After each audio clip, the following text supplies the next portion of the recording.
नमस्कार। YouTube channel glimpse of Indian history by doctor Mohanlal Gupta में आपका स्वागत है। मित्रों, एक विषय हमारी पूरी सभ्यता को शीघ्र ही झकझोर देने वाला है। इस प्रश्न का समाधान करना संसार भर की मानव सभ्यताओं के लिए सर्वोच्च प्राथमिकता का विषय बन गया है। क्या AI अर्थात आर्टिफिशियल इंटेलिजेंस इतिहास को दोबारा से लिख सकता है? क्या इतिहास के संबंध में हमारे हजारों साल से चले आ रहे मानदंड मिटने वाले हैं? क्या है इतिहास लेखन का भविष्य? क्या इतिहास की वर्तमान किताबें खत्म हो जाएंगी?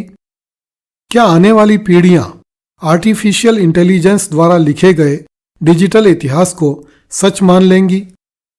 क्या आने वाली पीढ़ियां ताड़पत्र, पांडुलिपि और पुस्तकों को पूरी तरह भूल जाएंगी? क्या इतिहास केवल स्क्रीन तक सीमित होकर रह जाएगा? मित्रों, इतिहास लेखन की परंपरा आदि मानवों की गुफाओं में बने शैल चित्रों, जंगलों में मिलने वाले प्राचीनतम आग के चूल्हों के अवशेषों और मानव बस्तियों के बाहर बने टीलों में छोड़े गए भोजन अवशेषों से आरंभ होकर शिलालेखों, ताड़पत्रों, ताम्रपत्रों, हस्तलिखित पांडुलिपियों और पुस्तकों से गुजरती हुई वर्तमान कृत्रिम बुद्धि के युग तक आ पहुंची है। इतिहास के विद्यार्थी जानते हैं कि मानव इतिहास भूतकाल में घट चुकी घटनाओं का संग्रह मात्र नहीं होता। इतिहास लिखने के लिए अनुभव और चेतना आवश्यक होती है। इसलिए इतिहास लेखन सदैव चुनौती के रूप में लिया जाता है। एक इतिहास की पुस्तक केवल पढ़ी नहीं जाती, उसे लेखक और पाठक दोनों के द्वारा अपनी चेतना के माध्यम से अनुभव की जाती है। किताबों की स्याही में इतिहासकार की आत्मा घुली होती है। आज के डिजिटल युग में इतिहास mobile phone, tablet, audio book, ई बुक और YouTube वीडियो के माध्यम से संसार भर के 800 करोड़ से अधिक लोगों तक पहुंच रहा है। मानव सभ्यता के लिए यह एक क्रांतिकारी परिवर्तन है। आज कोई भी विद्यार्थी घर बैठे नालंदा, तक्षशिला या विजयनगर का इतिहास देख और सुन सकता है। डिजिटल इतिहास के संबंध में सबसे बड़ा प्रश्न यह है कि क्या डिजिटल इतिहास में किसी अनुभवी इतिहासकार की आत्मा का स्पर्श भी रहता है?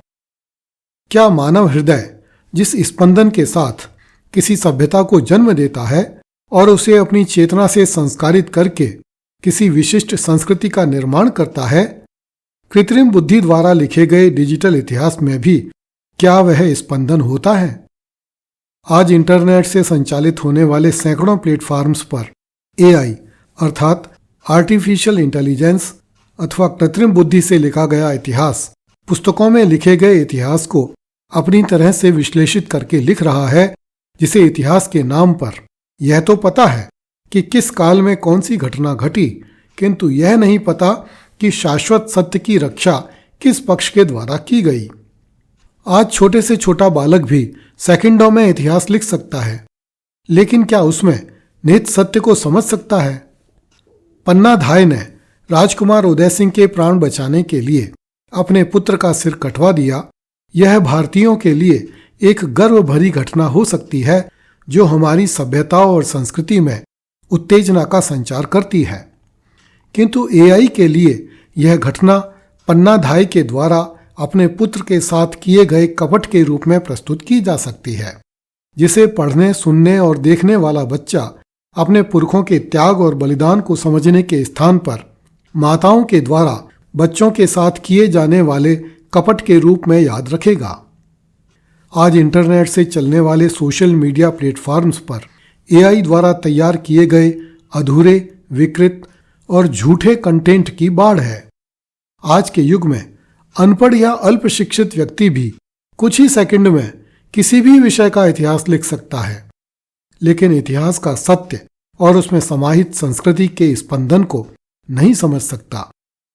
डिजिटल प्लेटफॉर्म पर सत्य और असत्य के बीच की रेखा बहुत पतली है। यदि इतिहास केवल AI की एल्गोरिदम के भरोसे छोड़ दिया गया तो आने वाली पीढ़ियां भ्रमित इतिहास पढ़ेंगी। नैतिकताएं बदल जाएंगी, आदर्श बिगड़ जाएंगे और स्थापित मानदंड विरूपित हो जाएंगे। एक और बड़ा प्रश्न हमारे सामने है, क्या इतिहास की किताबें समाप्त हो जाएंगी? एआई का जवाब कुछ भी हो सकता है, किंतु मेरा जवाब है नहीं, किताबें कभी समाप्त नहीं होंगी। क्योंकि किताबें केवल सूचना नहीं देती, वे बालक से लेकर हर आयु के पाठक को चिंतन करना सिखाती हैं।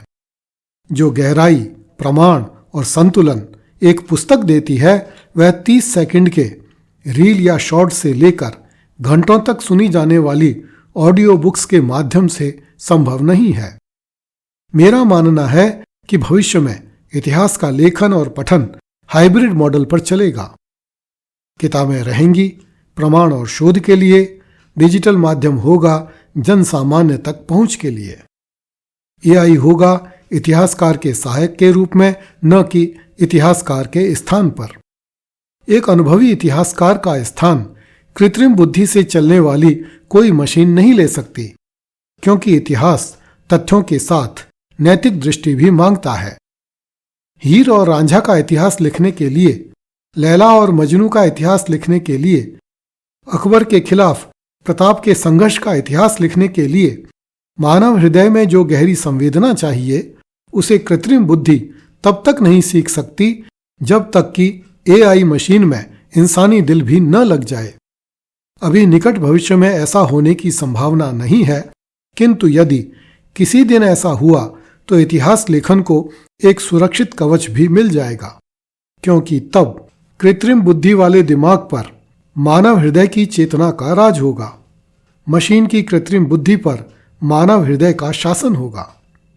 बुद्धि चाहे असली हो या नकली, वह मनुष्य को गुलामी करना और गुलाम बनाना ही सिखा सकती है, जबकि हृदय एक मनुष्य को दूसरे मनुष्य की प्रेममयी सेवा करना, संकटग्रस्त प्राणी को सहानुभूति युक्त सुरक्षा देना सिखाता है। हृदय की यह संपदा कृत्रिम बुद्धि नहीं पा सकती। यदि किसी दिन पा भी लेगी तो उसके खतरनाक इरादे भी स्वयं ही प्रेम, विनय, करुणा, क्षमा और सहानुभूति जैसे दुर्लभ गुणों से परिपूर्ण हो जाएंगे। इतिहास लिखने और पढ़ने वालों से मेरी प्रार्थना है कि इतिहास को डिजिटल बनाइए, लेकिन बाजारू मत बनाइए। इतिहास केवल जानकारी नहीं देता, चेतना भी देता है, और चेतना मशीन से नहीं आती, इतिहासकार की लेखनी से आती है। चेतना ने मशीन को बनाया है, न कि मशीन ने चेतना को। फिर भी हम उस युग में तो आ ही पहुंचे हैं जहां मानव को अपनी चेतना पर छाने वाले संकट से सावधान रहना होगा और चेतना को कृत्रिम बुद्धि के हाथों से नष्ट होने से बचाना होगा। तकनीक का उपयोग कीजिए, लेकिन इतिहास की आत्मा को न खोइए। अंत में एक बात कहकर मैं अपनी बात समाप्त करता हूं। जिस दिन किताबें खत्म होंगी, उस दिन इतिहास मौन हो जाएगा। किसी बहुत बड़े दार्शनिक ने कहा था कि अपना कोट बेचकर भी किताबें खरीदिए। स्वामी विवेकानंद ने कहा था, मैं नर्क में रहना भी पसंद करूंगा यदि वहां मेरे पास कुछ अच्छी किताबें हों। यदि आपको यह वीडियो उपयोगी लगा हो तो कृपया वीडियो को लाइक करें, चैनल को सब्सक्राइब करें और इतिहास की आत्मा में निवास करने वाले सत्य को आगे बढ़ाएं। धन्यवाद। जय हिंद।